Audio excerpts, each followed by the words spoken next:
इस भारत में तो माल का माल भी लिया,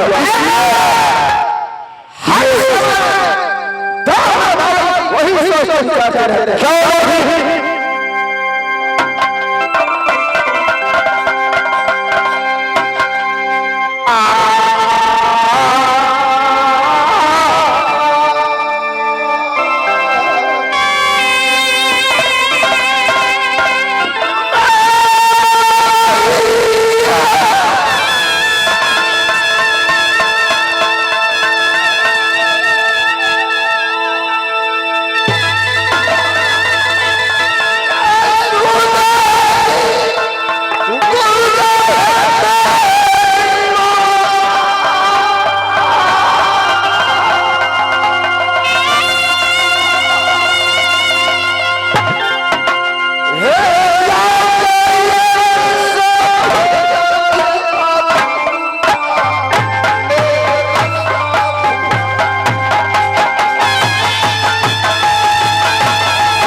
उसके सहारे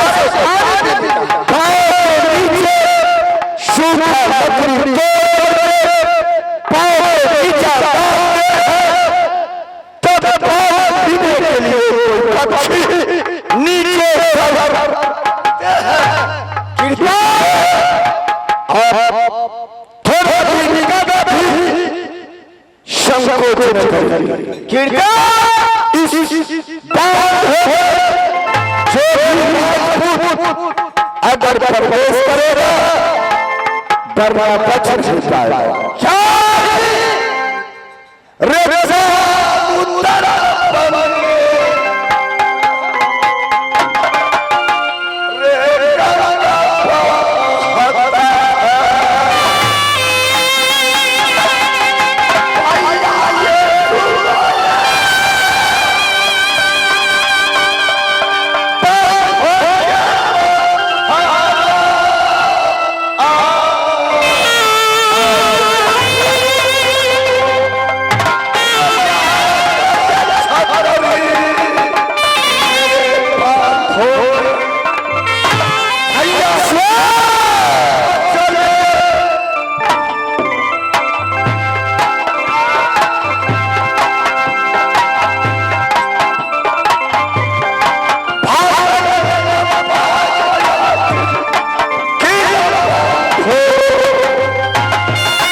खुला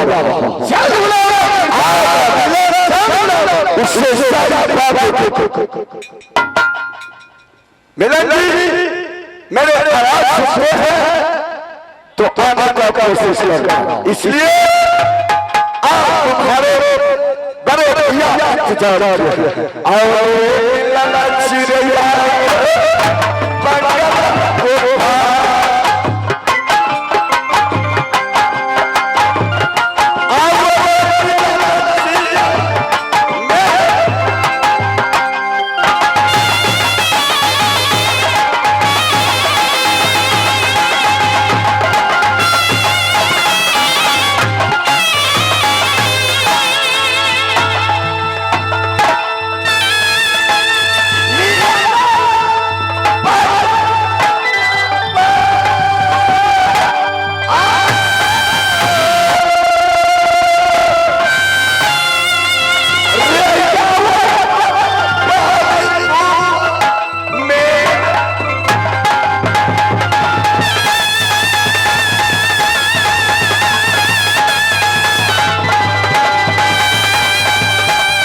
और आपको आप लोगों दोनों भाई नसीबे के इतना तेज है कि आप लोगों के ऊपर कोई क्षति नहीं आ सकता। पूर्व जन्म को तपस्या बनाए हुए हैं, ऐसा राज पाए हुए हैं। ये बात तो तुमने सही कहा। 14 को श्राद्ध है, दलदल माटी है, कोई आएगा फंस जाएगा। आप लोगों स्वतंत्र है, ऐसा राम करते रहिए महाराज। क्यों नहीं? तुम्हारा बात है ये 14 को श्राद्ध है, तुम पूजी करते रहो। अगर कोई मामा बाबा पहुंचे तो तुमने उससे उससे तो 14 माल का बंदूक है जिसमें 100 लोड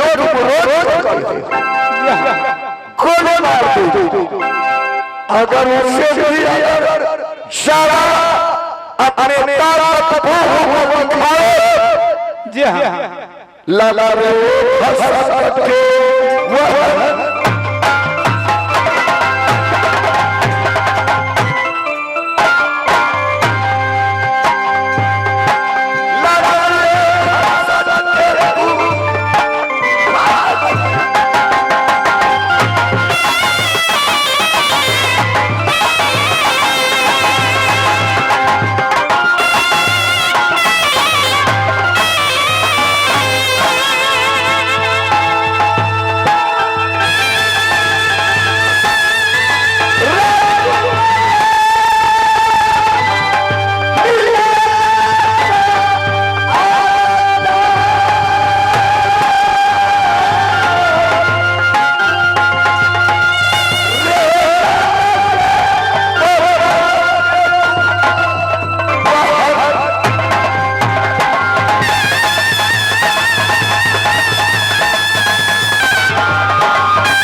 दोनों भाई यहाँ 14 नाल के बन की जरूरत नहीं आएगा जी जी हाँ आने पर देखा जाएगा महाराज। भैया मैं एक बात आपसे पूछना चाहता हूँ तुम भैया के साथ हजार इसलिए रात के जोड़े में भाई लक्ष्मण थे क्या भारत के जोड़े में भाई शत्रुघ्न थे रावण के जोड़े में भाई कुंभकर्ण थे आपके जोड़े में मैं भाई सोहर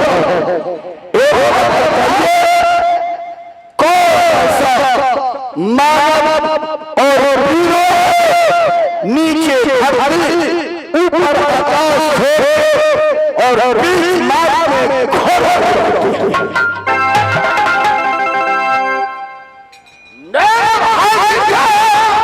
भैया इस दुनिया में सबसे ये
मैं कुछ देर में बैठ करके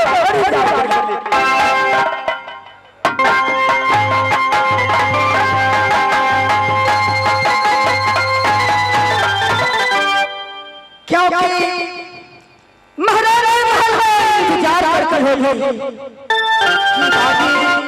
मोहब्बत ही को नहीं आई जाती है दुनिया रानी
कल्याण है दादी दादी चार के लिए आया है बेटा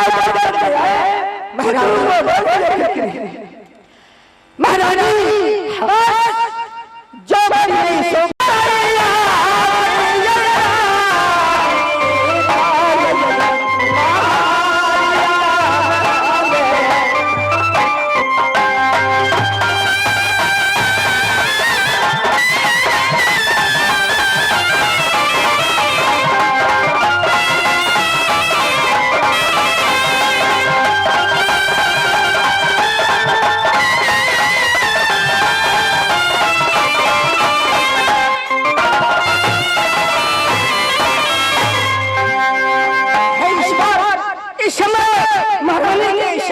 जा रही हो मैं